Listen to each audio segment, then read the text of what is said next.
Hello, everybody, and thank you for joining us today, where my colleague Philip Walker and I are today going to discuss some considerations about Julie Mugford. So was she manipulated by the police and the relatives, or was she the master manipulator? Hello, Philip. Thank you for joining me. Hello again, Yvonne. Good to be here again. First thing we're going to look at is Julie Mugford's state of mind in August 1985. And that really, I think, is framed by, obviously, her relationship with Jeremy, which in her mind was moving towards a more permanent arrangement, i.e. them being married. And that, to her, was the most important thing in her life at that time. Absolutely. Now, she obviously she obviously had deep feelings for Jeremy anyway, but the fact that he was potentially presented the key to a very nice lifestyle beyond which she'd experienced up to that time in her life was a very key factor in her thinking. The story of their engagement is indicative of her state of mind, I think. She was absolutely adamant that Jeremy had proposed marriage to her at the end of 1984, despite the fact that she told absolutely nobody about this fact, which you would imagine would be a very major event in her life and something that she'd be very keen to tell her family and friends about. You would, Philip, and I mean, Jeremy's friends all denied that it had happened. In fact, they made a joke about it. That's right, because at one social event, Brett Collins mockingly, I think, announced that Jeremy was about to get engaged to Julie, and Jeremy said, absolutely not.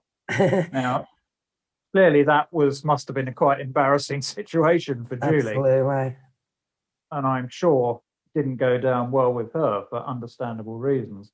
I think she was also concerned because she found out that Jeremy had a one-night stand with her best friend the previous year. And, you know, did she tell them tales to maybe keep her friend Lizzie Rimington away from Jeremy? Did she perhaps think that if Lizzie Rimington believed that Jeremy had some involvement in these crimes, that she wouldn't go to him, she wouldn't try to resume their relationship? Because I'm sure Julie knew mid-August, or even prior to that her relationship with Jeremy was rocky.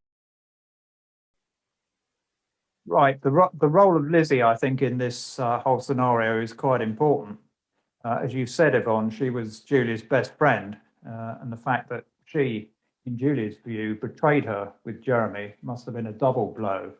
The fact that her boyfriend and her best friend had a fling together must have been a devastating blow to her.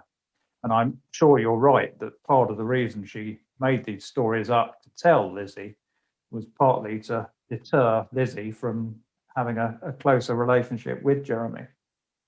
Absolutely, I agree with you. But when Lizzie and another friend, Susan Battersby, were told about Julie's assertions that Jeremy's involvement, she was quite adamant, actually, that it wasn't Jeremy, that Jeremy wasn't involved. And that's where the hitman story evolved. But also Lizzie was saying, go to the police. You've got to tell the police if this is what happened. And every single time Julie Mugford refused to go. It was only when Lizzie told her friend Malcolm, who'd been her former boyfriend, who was a lot older, that he took the decision himself to actually ring the police and let them know what Julie had been saying. Yeah, it's hard to know when Lizzie and Susan were told this, quite what their reaction was. I mean, if somebody told me something like that, your first reaction yourself would be to go to the police, beyond just urging the person who's telling it to you to go to the police. So whether they didn't entirely believe what she was saying is open to question. But as you pointed out, when they went to Malcolm, he obviously being that bit older and a bit more worldly, clearly realised how serious these allegations were and instigated the whole process. I think one of the key elements is that she supposedly told her friend Susan Battersby on the day that Jeremy broken up with her, but actually it wasn't. It was days before the relationship had finished, according to their statements. And so that's what makes us believe that this is just make believe by the girls later on, that they made that evidence up to make it sound as if Julie had been trying to implicate Jeremy beforehand. But even so, if it had happened at that time, it's unlikely from another perspective, because days later, Jeremy was attending Julie's 21st birthday party, which Susan Battersby was hosting. And if she'd have been told by Julie, oh, my boyfriend's a mass murderer who was involved in these killings and he employed a hitman and, he's involved in murdering his parents and his sister and his nephews. They had a very public row, did Susan and Jeremy, at the birthday party. Would she have kept quiet? Would she have not said, and I know all about you. I know what you've been doing. Julie's told me. She didn't say a word. And that's why it's really unbelievable that we don't believe that these statements happened as they say they happened. We believe that the evidence in the statements is backdated to make it look as though suspicions or Julie had been going to her friends long before she actually was, at least 10 days before she actually did do. Yes, and I think the other element to consider is that having been in effect dumped by Jeremy, she had to give an explanation to her friends as to why that had happened. And I think part of the reason she came up with these stories is to give an explanation and imply that she, Julie, had walked away rather than that Jeremy had ended the relationship. Exactly, because then, she gave evidence in statements that she was very possessive of Jeremy. She gave evidence that she was jealous over his relationship with everybody who he was friends with, and to the extent where she tried to smother him in bed with a pillow and hide his keys so he couldn't go home.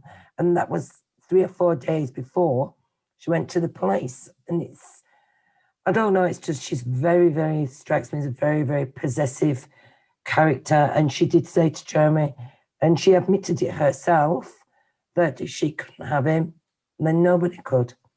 And she certainly made sure of that, making sure that he went to prison. Yeah, exactly. But also, she clearly has a very vivid imagination, not just in the central charges that Jeremy had been responsible for the death of all his family, but everything that went around that story. For instance, all her claims about the supposed crime spree that Jeremy went on when he was travelling in Australia and New Zealand. She claimed that he'd stolen 2 Cartier watches, that he'd been running a scam that involved taking diamonds out of people's rings and replacing them with glass stones, and cashing travellers' checks and saying they were stolen and getting them replaced, all of which was complete and utter rubbish. But the fact she went and provided such detail to all these supposed crimes shows that she really was letting her imagination run away with her. Absolutely. But maybe that was a cover herself for her own crimes, because we know that she committed a lot of offences, not only drug offences, but checkbook offences, and she was involved in the caravan park burglary. No matter how much the police downplayed that, and they gave her immunity from prosecution for everything if she gave Crown evidence, was that the roller coaster that once she'd given this in a vindictive way to go to the police because she'd been forced to, her hand had been forced by Malcolm Waters ringing them in the first place. So maybe she went along with it, not realising to the extent it would escalate. And that once she was in this roller coaster, so to speak, of being questioned, we don't know what happened at her interviews. We don't have any transcripts of her police interviews. They've never been disclosed. And she was being questioned by Detective Sergeant Jones, who was very forceful, as we know in his questioning with Jeremy. So, were they giving her threats? Were they saying to her, it'll be fine, it'll be okay, just tell us everything you know and we'll make sure you're safe and we'll make sure you're not charged with anything because you've got this career as a teacher going to be happening. You know, we Yeah, don't know. Or did they threaten her and say, you will give evidence against Bamber, or we will expose your crimes and we will charge you for all these checkbook offences. yeah. I mean, I think that the key time in the whole scenario was that point at which Malcolm phoned the police. That was the real crux. She had the opportunity then to say, "Oh, I'm not sure about all this. Maybe I misunderstood, or whatever." Exactly. But once she'd crossed that line, and she told the story to the police, and they were questioning her about it. That really was the point of no return. Because at that stage, as you say, they had several pressure points they could apply to her. Firstly, as you mentioned, her teaching career, because if she got any type of criminal conviction, her teaching career was over. I mean, that was the law at the time. You couldn't be a Definitely. teacher if you had criminal convictions. And as you also pointed out, the crimes that she admitted, the many crimes that she admitted to, and the fact that she could have been in prison for those crimes alone. Exactly, and some of these took place before she even knew Jeremy. I mean, the smuggling drugs from Canada, Jeremy didn't know her at that time, so they can't be blamed onto Jeremy corrupting her as he tried to do at the trial regarding the checkbook offences. Yeah, and also the police, once they got her in their grips, were very, very protective over Julie Mugford. I mean, they housed her and Lizzie in the police training school. They put them up there for a while. They paid all their expenses. So we've been led to believe she was protected right the way up to the trial and after. Yeah, I mean, she was dependent on the police for her. You can't describe it as a living because they weren't paying her a wage, but they were meeting all her expenses. And if you're doing that for somebody, it obviously gives you, quite a bit of power over them. And I'm sure that came into the equation. And there's another factor as well, Philip, because the relatives, as we all know, were not going to let Jeremy inherit. I mean, he'd been disinherited from his grandmother's will anyway by Uncle Robert. So we always believed, and they said at the court, that she didn't have conversations with the relatives, that, they didn't consult together about things. But in 2002, in his interview with the Stoke-on-Church police, Stan Jones admitted that actually they did discuss things together. And that should have been known to the jury, that the key prosecution witness was talking to the people who stood to benefit from the estate, and one of the key police officers who was determined to have Jeremy charged. And, all those factors taken into consideration, you had a substantial number of people all out for the same agenda who were all then consulting together about the different evidence. And it's had the jury known that, I'm sure it would have been very different. Yeah, as you say, there were numerous parties, the police, the relatives, and Julie, who all desperately wanted this to be true. They all had a very obvious reason for wanting it to be true. And I know we've discussed before the feedback loop that you alluded to there, whereby, for instance, on the windows, Anne Eaton was the first person to observe that it was possible to open and close some of the windows without it appearing that they'd been tampered with. That's very true, and that was in August, Philip. That was before Julie Mugford approached the police. That's right. So she told Stan Jones about that, and she probably also told Julie about it. Now, subsequently, Stan Jones could have made it evident to Julie during her unrecorded interviews. Yeah, exactly. And Stan Jones used this to bolster her credibility. So he said, "Oh, Anne Eaton told me about these windows." Then Julie appears and also says, "Oh, Jeremy told me about these windows. That's how he got in." And of course, Stan Jones just says, "Oh, well, she must be telling the truth because, there's no way she'd know that."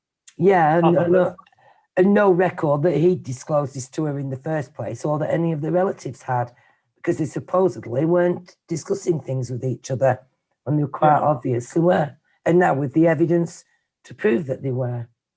And you can So- see that in the way the story gets refined over time as that feedback loop gets more effective, and they, eventually narrow it down to the story they presented at court. Exactly, because both the relatives and Julie Mugford's evidence, the similarities in the evidence again are absolutely astounding, to say that they couldn't and weren't in conversation together about different issues. That the same amount of money was mentioned, £2,000. They all mentioned the bicycle. They all mentioned the window. They all mentioned the wetsuit. It's just preposterous. It's ridiculous. It's quite obviously, been a discussion between either just the relatives and Mugford, but I firmly believe that Stan Jones was present, and I firmly believe that Mr. Ainsley was present, because we know that Mr. Ainsley was saying to Anne Eaton, "Oh, be careful when they ask you about the blood on in the buckets in the kitchen, because they'll say you planted it." Well, he shouldn't have been talking to a witness like that. Yeah, undoubtedly that or similar information would have got back to Julie, I'm sure. And of course, revealing all the forensic information that was supposed to be confidential to Uncle Robert, who then in turn was telling his family, who then in turn were telling Julie Mugford. So Yeah. it was a spiral of events and a spiral of conversations that just had the result where it seemed that everybody must have been telling the truth, because they were all coming out with the same story. Yeah, except exactly. the facts prove that wasn't the actual how it happened. It wasn't independent stories. But the other thing is the amount of indulgence they showed towards Julie when she came up with these extraordinary stories. Obviously, the main one being the hitman story. I mean, she accused Matthew McDonald of murdering 5 people. And when it turned out that he had an absolutely cast-eye alibi and clearly had nothing to do with the tragedy, they didn't go back to her and say, "Well, Julie, this hasn't quite worked out in the way you said it did." They, in effect, went back and said, "Oh, well, never mind, have another go." Yeah, And exactly. And they did that all down the line. For instance, with the supposed crime spree in Australia and New Zealand, they didn't say, "Well, all of this has turned out to be complete rubbish." They just said, "Oh, okay, well, let's carry on with." Let's carry on and think of something else. Yeah, exactly. So, I mean, I'm firmly of the belief, we know now that in 2002, she tried to implicate Brett Collins in the crimes as well. So potentially, Julie Mugford could have 3 innocent men who had no involvement in this tragedy at all, in prison cells, because the only reason she did it in 2002 was to prevent Jeremy getting out on his appeal, because they had to come up with more, because if Jeremy was to win his appeal, he would be out. And so to prevent that happening, even more things were coming forward. The relatives were coming forward with more evidence. They apparently finding blood in the house then, all those years later, and it's just ridiculous. Yeah, I mean, the fact she has the infamous distinction of accusing 3 innocent people of murder is quite extraordinary. And it's just very lucky for Matthew McDonald that he happened to have a very strong alibi.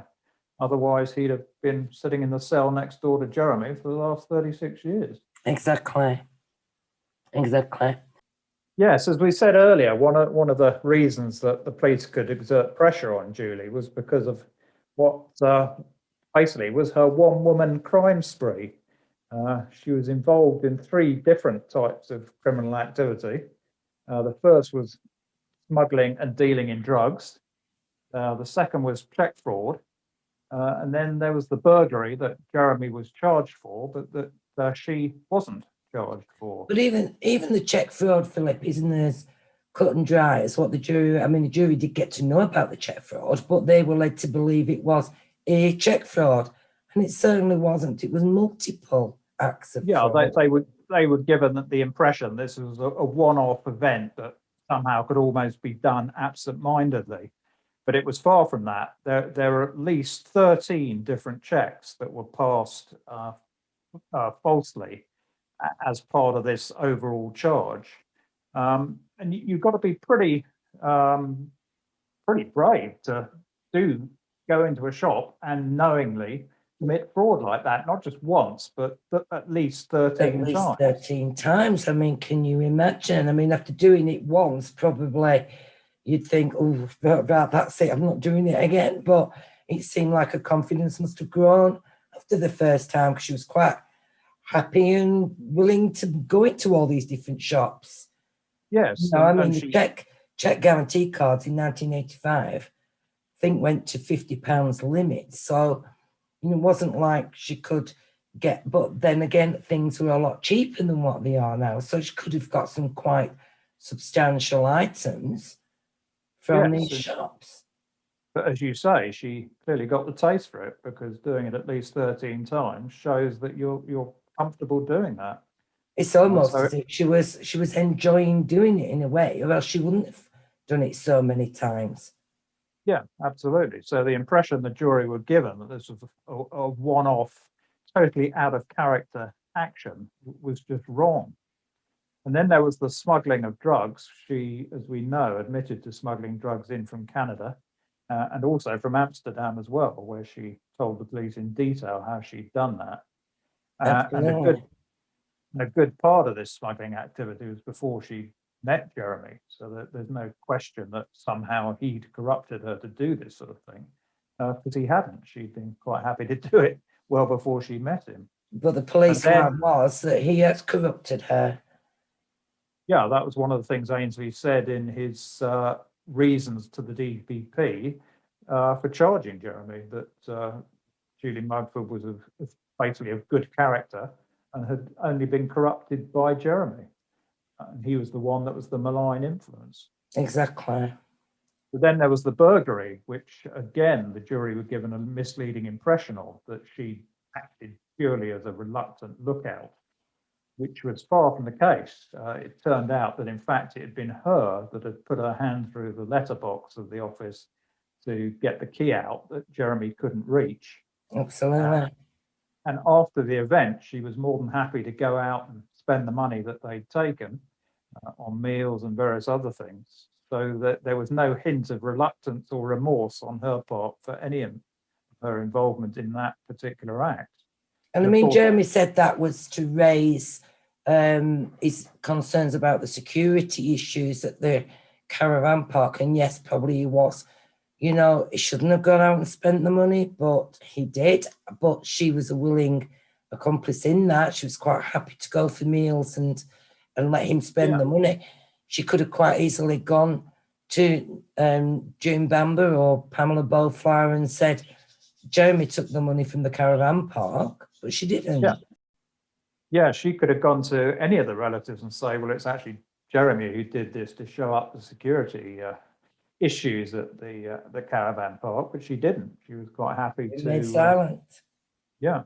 And of course, the main thing is that Jeremy was charged with that burglary, and quite rightly, because he did do it, but Julie wasn't. And that's a serious offence. I mean, that alone, leaving aside the check fraud and the drug smuggling, shows that, as I said earlier, basically she was a one-woman crime wave. But it was apparently one of the first things that in her, you know, obviously in her first statements to the police, she said nothing about any of this. But it is quite apparent that in her disclosed later statements, after she'd given evidence against Jeremy, that the caravan burglary was actually one of the first things that she brought up in her statements. And it makes me wonder if she was then beginning to doubt whether she should give evidence that Jeremy was involved at all, and was just like, oh, well, he did a burglary at the caravan park, but then they coaxed more out of her to implicate him, maybe. Yeah, I mean, they obviously wanted to bolster the story from their side of things. So yes, I'm sure they encouraged her to give full rein to her imagination. And she certainly did that. And we all know that from other cases in the past, miscarriage of justice cases, at police interviews weren't the nicest of things. They weren't recorded. Basically, the police could do or say what they wanted. They could even threaten a witness who was there giving evidence. I mean, it's well documented. But as we have no record of what happened, we don't know. Yeah. And we're pretty sure that during the 32 meetings that Stan Jones had with Julie before the trial, that he at least encouraged her in some of the things she was saying and helped her refine some of the detail. And in fact, we believe that one statement where he actually wrote the whole thing himself.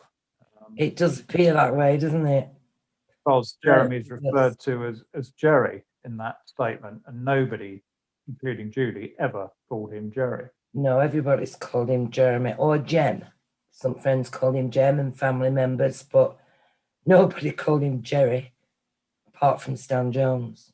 But another thing that always gets me, Philip, is that Julie said that she was fully aware for over a year that Jeremy had been plotting to murder his family. So he was going to drug them, he was going to set the house on fire, and eventually decided he was going to shoot them. And then there was a hitman, and then there were all these different stories. But the thing is, if she'd have known a year about this, if he had said it and she thought, oh, it's just saying this, is nothing to it. But on that night, as she alleges, he rang her and said, it's tonight or never, and then rang her again and said, things are going well at the farm. Really? She kept quiet. If she'd have had any indication at all, had Jeremy been saying for a year that he was going to murder his family, if he would have rung her that night just after 10 o'clock and said, that's it, I'm going to murder my family tonight, I've had enough, she would have surely, to goodness, she knows there's 2 small children in that house, surely wouldn't she have rung the farm and made even an anonymous phone call? Why didn't she ring the police and say, you need to get to White House Farm, I can't tell you why, but there's something going to happen tonight, put the phone down? Made an anonymous phone call. Instead, she said absolutely nothing. Or at the very least, try and persuade Jeremy out of doing it. Well, exactly. Not say to him later on when he rang her after his call from his dad, because we know he got a call from his dad to alert him to things. And as Jeremy said, he rang Julie to notify her. She changed that so that it appeared that Jeremy had said, everything's going well at the farm. And she said to him, go back to bed. Really? Plus, she was picked up in the morning by officers from the London Police Force who drove her to Essex, and she never once said a word to the police officers in the car. She never once said, oh, I know what's happened and my boyfriend's responsible and I need to tell you all about it and I'm scared. Please take me to a police station. I don't want to go near. No, she never once said that. She was quite happy because she knew, well, she hadn't invented this story in her head at that time. At that time, she was still the future Mrs. Bamber who was going to live in Balti Manor. Absolutely. Only when the relationship ended that all these lies and it was just, that was when it came out. Until then, there was nothing. She would have, no woman, would have let their partner implicate that they'd done such a horrendous crime as massacre his entire family, and she sits in the back of a police car on the drive to the farm and said not a word.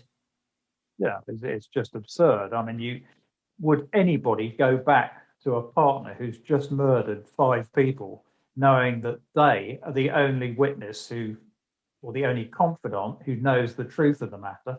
Of course not. You'd be totally scared that somebody who could do anything like that would have no qualms about harming you. Exactly. Or threaten you if you don't stay quiet. There's blah, blah. No, none of that ever happened. She never said any of that happened. So it's like, it just makes no sense whatsoever. Plus, as well, it strikes me why she was never charged herself. I know that they wanted her to turn Crown evidence and be the key prosecution witness. But this day and age, I mean, even for the burglary, she was never charged. I mean, surely she was an accessory and should have been charged for that because Jeremy was. Surely, in these days of joint enterprise and if she had full awareness of these crimes a year before they were going to be committed, she should have been charged with being maybe an accessory, maybe morally she should have said something. Certainly morally she should have said something, but criminally, could she have been held as equally as culpable? Well, yeah, I mean, it's a very good question. As you say, under the current joint enterprise legislation, she'd certainly be culpable. And morally, she was definitely culpable. But And going back, she was, sorry for that, but she would have served, the same sentence as Jeremy because she could have stopped this happening. And she had full knowledge, and she remained silent for a month. yeah. She was still happy to go for meals with Jeremy. She was still happy to walk about with him. She was happy to go to the funerals with him. She was happy to, go for meals and holidays with him. And she was happy to sleep with him. And would you be if this person had killed 5 people? She was also happy to wouldn't be able to be. She was also happy to cash his checks even after she'd gone and given the police this story. That is very true. That is very true. And even she cashed a check after he was arrested and never thought twice about it. Yeah. But going back to the initial story she came out with, I mean, some of the scenarios she outlined that supposedly Jeremy had been considering to kill his family would do credit to Agatha Christie, to be honest. I mean, we've gone through the whole gamut of ways you can possibly kill people: fire, poison, shooting. She didn't hold back in terms of what she said he'd been thinking about. But the trouble with that from her point of view is that when the truth of this comes out, and we strongly think that it will after the CCRC have considered all the new evidence, that makes it very difficult for her to backtrack on this story. Because if she said she'd only known about this shortly before the tragedy, she could claim that Jeremy had told her this in order to scare her away, because he wanted to finish with her. However, obviously her story was totally different from that. She was saying that he was planning all these terrible acts he was thinking about committing against his family at the time that supposedly, according to Julie, he was wanting to marry her. So she has no possible defense in saying that he was just saying these things for effect to get rid of her, because she said this happened over a considerable period of time before the tragedy. Absolutely. She said it was for the last year. So yeah, I mean, so as and when Jeremy is exonerated, which we are convinced he will be, because the evidence shows that he should be, Julie is going to find herself in a very difficult situation, because there will be no doubt whatsoever that she lied. Absolutely. And she should be brought back, and she should be made to ask these questions in the court of law. And she should be held accountable for the almost 36 years of a man's life and the potential other 2 men who she could have implicated, but she needs to be held accountable for her actions. I mean, she's given television, documentary series interviews, and she hasn't done so much in recent years, but certainly in the past. So everything that she's ever done, in particular the News of the World, which we'll come to in a minute, but she's given multiple media interviews, and each of which she said she'd known for a year Jeremy was going to kill his family. She knew on the night, and really she should have been charged. If she didn't open her mouth, I mean, she should have been charged. It's obviously a lie. Obviously a lie, or she would have spoken out sooner, or she wouldn't have waited a month until he finished with her to say this, because she'd be in even more if he had been planning this, like you said before. If Jeremy had said to her, don't say anything because otherwise, I can kill you. Well, to wait till he's actually finished with her will put him in a more vulnerable position than had she still been with him anyway, and been with him 24/7 like she was. Yeah, exactly. But that brings us on to the other element in the whole scenario, which is the financial side of things, which played a significant role, I think. And as you mentioned, she negotiated this agreement with the News of the World, which paid her £25,000, which is a lot of money now, but then was obviously an extremely large sum. And as we understand it, she bought a 3-bedroom flat in London for that, which nowadays would be equivalent to, I don't know, £500,000. So you're talking about an amount of money that would set you up for life. But I mean, there lies another lie, though, Philip, because she said she didn't sign any agreement or any deal before the trial. Because obviously if she had, it would have been contempt of court, because to pay a witness to give evidence that is going to reap a financial reward on conviction, because that's the only way the News of the World wanted her story, was if Jeremy was found guilty. Now, she said that she didn't negotiate a deal, but looking at the statements of her solicitor, he certainly negotiated the deal on her behalf. He said to avoid approaches by other newspapers, but it was certainly all agreed and signed and sealed well before the trial. But then, like I said, it was only on a guilty verdict that she would be given this. So, and it was for the sum of £25,000. It was a huge amount of money. A student, a university student, she knew her relationship with Jeremy is finished, so that financial aspect of her life had gone and dusted. So it's like, at least she could secure herself some money to set herself up for life. And like you say, she bought a flat and later emigrated to Canada. But it's like even the interview that she gave. I mean, if I was asked to give her an interview for a newspaper because of this horrendous act my boyfriend had done, and I'd been in trial, a traumatic experience, giving all this evidence, would you pose in your underwear for the interview for photographs? No, you wouldn't. No, you wouldn't. She quite openly posed in her underwear with a smile on her face, not concerned about public opinion. No, because she just pocketed £25,000 for her troubles. Got even more for the photographs. Who will know? Who will ever know? Yeah, exactly. But the problem was, from the defence point of view, is there was supposedly no paper trail for this contract. The News of the World said that they, quote, couldn't find the relevant document, and therefore it was impossible to prove exactly when she'd signed this agreement, although it was absolutely clear she'd agreed it in principle well before the trial. Well before. And in 2002, she was asked about it for the appeal court, though they didn't make her go into the court to give evidence. But her excuse was, these days I read the small print, whereas the word read can be pronounced as read or read, and we think that she'd actually read the small print at that time, fully knowing that she'd signed it well before. It was all agreed. I mean, Stan Jones was waiting in a hotel room with her, paid for by the News of the World, for the verdict.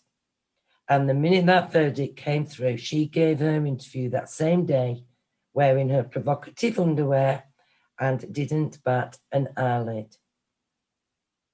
And also extracts were shown on national TV of her giving part of the story she gave at trial. So that obviously didn't bother her either, the fact she was lying live to millions of people. That it was true. By the end of it, maybe she talked herself into, but maybe that's the only way she could cope with giving evidence at the trial against Jeremy, knowing that it was all complete fantasy and make-believe, and that her whole evidence was a pack of lies, that the only way she could actually be able to do this in front of a judge, in a criminal case, was be to actually start believing herself what she had said. Yeah, I'm sure that's true. Psychologically, she felt she'd been terribly hard done by, that he deserved what she was doing. And that's squared the circle in her mind, I think. I think so too. And because of the fluctuation of her evidence at the trial, even with regards to the time that Jeremy phoned her, changed from 2:45 to 3 o'clock to 3:15 to 3:30, because she just didn't have a clue what Dan John's time was he needed her to say. So to cover every aspect, she came up with all the times that had been discussed in various statements. So it's just absolutely no credibility whatsoever to any of her evidence. And it's interesting that not another friend or witness throughout the case ever, because he wasn't with Julie all the time. I mean, she was at college in London while Jeremy was working on the farm, and she only came up to see Jeremy at weekends, not all weekends, but some weekends, and in the holidays. But isn't it very strange that Jeremy had a lot of friends, but yet he didn't say anything about this killing his family to any of them? Julie Mugford was the only one. It's just bizarre. It's just fantasy. It's all fiction in their head. Yeah, and going back to the News of the World agreement, I mean, it beggars belief that either Julie or her solicitor didn't have a copy of the agreement, which you keep just to ensure the News of the World didn't try and renege on it, if for no other reason. But of course, neither of them have come forward with that document. And oddly enough, the News of the World couldn't find the document either, but you can bet Essex Police will have a copy. You can bet they will have a copy. Yes. So when we get all the disclosure off them, then we'll find the copy, and then we'll know for sure. Yeah, and I'm sure the News of the World have kept it under wraps because they would have been committing an offence under the checkbook journalism rules. Well, there was actually a court hearing not long after. I think it was in 1987 where it was raised about a number of cases where checkbook journalism had been used, and in order to impact on a decision or on the evidence that somebody was giving at a trial, and Julie Mugford was actually named in that document. Oh, right. Okay. Yeah, well, it is very obvious to any reasonable person that gave her a clear incentive, aside from all the other reasons, not to tell the truth at all. Exactly. And she's gone on to go to Canada where she got married and have children, and she's very high up in schools. So, yeah, it hasn't impacted her life for the worse. It's impacted her life for the better, because without that £25,000 from the News of the World, she wouldn't have been able to buy a flat, which they have sold for a profit. She certainly wouldn't have been able to have her teaching career had all her crimes been known. So she certainly wouldn't be head of schools in Winnipeg. So it would be interesting to know if the schools that she works for actually know of her history and know of her lies and know of her drug abuse and her criminal offences, but she's never been tried in court for them. It's maybe there's nothing that can be done about that, but certainly in the future, and when Jeremy is a free man, civil cases can be taken out. Yes. Well, as I said earlier, I think as and when Jeremy is exonerated, there will be no question that because of that, it is provable that she lied, and she should definitely be brought back to the UK to be held accountable for that. Yes, she should, and I believe she should be held in the criminal court and questioned in the criminal court for contempt and also perverting the cause of justice. Perverting the cause of justice. Perverting the cause of justice. She should be charged. Absolutely. Yeah, because this wasn't a spur of the moment thing. She maintained this lying stance for what? Well over a year. But she's still maintaining it now, Philip. She's still maintaining it. Well, that's true, yes. She's had every opportunity to come forward at any stage and say, do you know what? This is what really happened. Why did I carry on with this evidence? Because I felt pressured by the police, because they were threatening me, because the relatives were threatening me. She could have come forward and said any of that, and she hasn't. She's just carried on living a merry life in Canada. But, the truth always comes out in the end. So Yes, it does. And there's the other question, which we haven't touched on, is whether she received any financial help from the relatives. There is no paper No. trail of evidence of that, but it's interesting that she wasn't working before when she went to the police to give evidence against Jeremy. From that time, she wasn't working at all because she had little part-time jobs. In fact, Jeremy had got her a job at that summer at North Malden Growers, so she could earn some money while she was doing her studies. And it's interesting that during the time from she went to the police till the time of the trial, she wasn't working. So how she supported herself, we don't know. Yeah. I mean, her day-to-day costs were being met by the police in terms of accommodation and food, but she was somebody who liked eating out and liked the finer things in life, and she had no income to support that. Exactly. So where was that income coming from? We If she can did- only speculate, which is something we don't like to do. So No, but it's a question that should be asked as and when she is held to account. absolutely, it should. Absolutely. I'm sure that if this was in today's society, that the police would be able to do a lot more investigation regarding whether Julie Mugford was telling the truth or not. Because, of course, in 1985, they didn't have everybody didn't have laptops and tablets and mobile phones. It just wasn't available. And this day and age, they would, I'm certain, check texts or WhatsApp messages or meetings with friends, emails to see if Julie had been saying to people, "Oh, Jeremy's finished with me. I'm devastated. I don't know what I'm going to do. Oh, right, I'm going to fit him right up."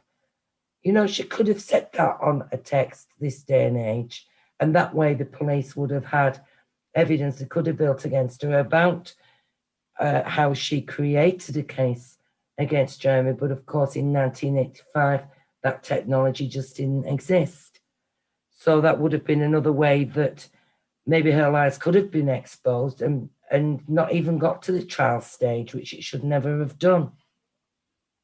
Yeah, because in those days there was no audit trail, if you like, of the way her sort of mind was developing, because everything was just verbal, and people didn't record their thoughts and emotions as they were going along in the way that they do now.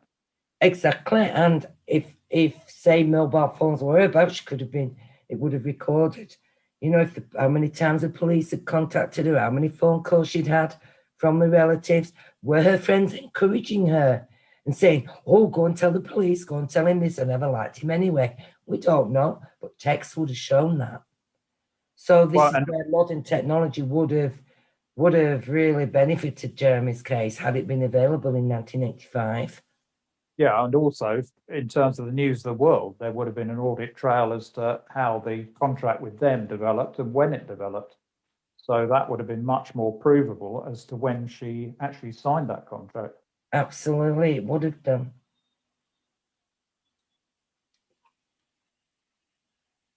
So that ends our discussion for today, in which we've analysed some of the evidence against Julie Mugford and maybe some of the reasons why she acted like she did and gave the evidence that she did.